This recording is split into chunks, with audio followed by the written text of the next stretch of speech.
Level 7, otherwise known as thalassophobia, is a class 3 survival difficulty. It's difficult to exit, it has a high environmental risk, and has a single entity present in the level.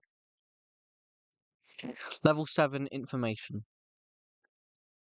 Level 7 consists of a confined metal bunker floating atop an endless, foggy expanse of ultra-pure water. Despite its apparent lack of anchoring, the structure remains stationary, with its position constant regardless of the surrounding water's conditions. Although the chamber functions as the primary point of entry into Level 7, several accounts report entering the level's waters directly by boat. The level's bleak atmosphere is largely unchanging, with its thick, dense fog hanging below a perpetually overcast sky. The dark, rusted interior of the vessel contains scattered, decrepit furniture, such as metal bunk beds, folding chairs, and makeshift bookshelves.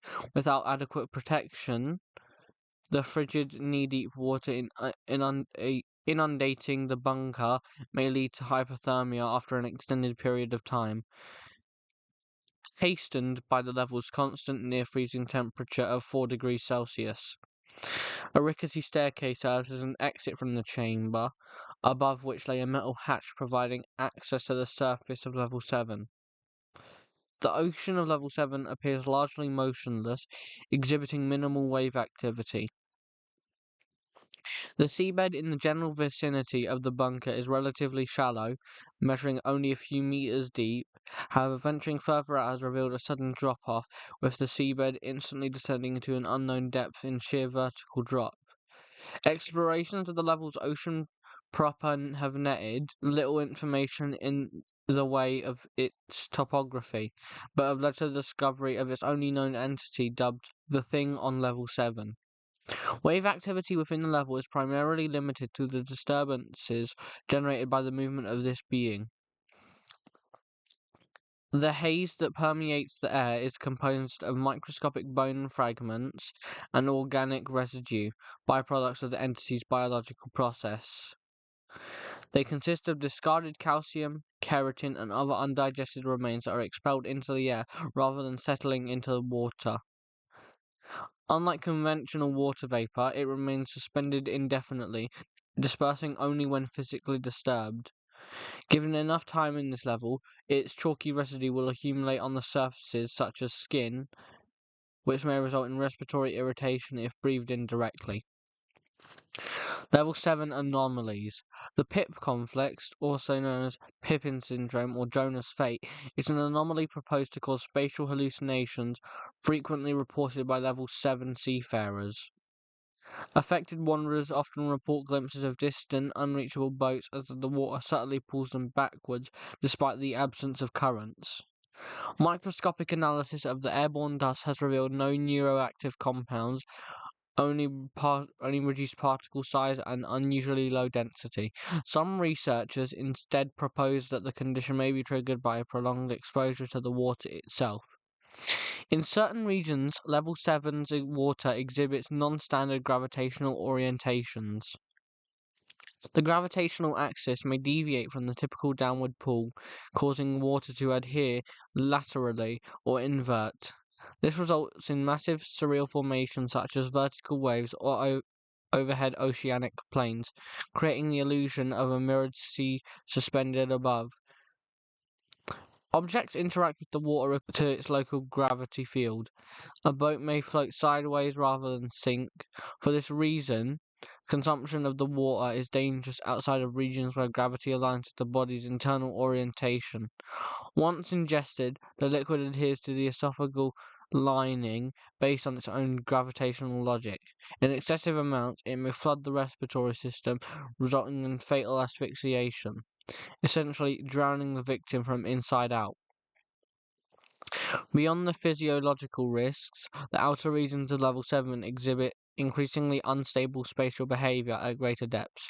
Instead fading into uniform darkness, light fragments into chaotic, glitch-like patterns, microscopic voids and angular, triangular, luminescent structures that intersect unpredictably. These anomalies are most prominent in zones where conflicting gravitational forces interact, often nearer to the surface in deeper areas. Disorientation is common and drowning incidents are frequent. Nevertheless, the water's ultra purity enhances buoyancy, allowing for more efficient swimming and movement. While near-surface navigation remains relatively manageable, wanderers must remain cautious of the thing on level 7, the level's sole entity. Due to its immense size, however, its ability to pursue quickly or enter narrow spaces may be limited. The thing on level 7. The thing on level 7, more commonly referred to as the Thing, is a colossal sea creature of unknown size that inhabits the level and serves as its primary threat. Neither its head nor tail has been observed, although wave disturbances and movement patterns suggest both exist. Despite its immense scale, the Thing does not appear to influence the level's gravitational anomalies. Rather, it has adapted to them. Entrances. Level 7 is often considered a major roadblock when progressing into further into other levels, as most exits lie in the mortal seabed. Roaming level 6 long enough may cause the transition into the level 7 bunker. This is the most common way to enter level 7. Wanderers using this entrance should only venture out to the ocean at night time to avoid temporary blindness and sensory shock due to prolonged exposure to the darkness.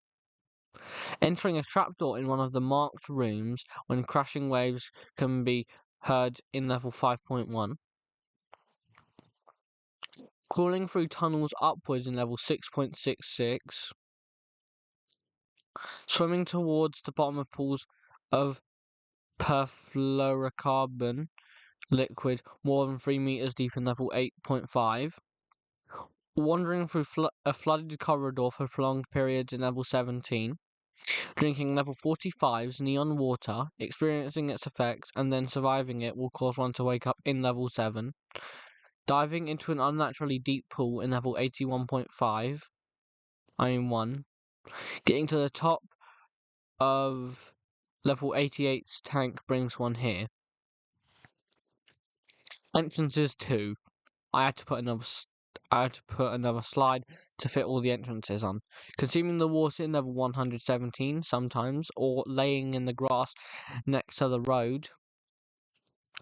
Setting off to level 248's ocean. Going into the Cook landing site in level 594, alternate Hawaii. Swimming around a mile upstream the river of level 173. Drowning in the river of level 271's 4th sub-level. Jumping into and out of place lake in level 700. No clipping into a body of water in level 200. No clipping through one of level 280's aquarium. Swimming to the surface of level 967. In level 221, expansive pools may lead here. Falling through water on bathroom floors in level 406.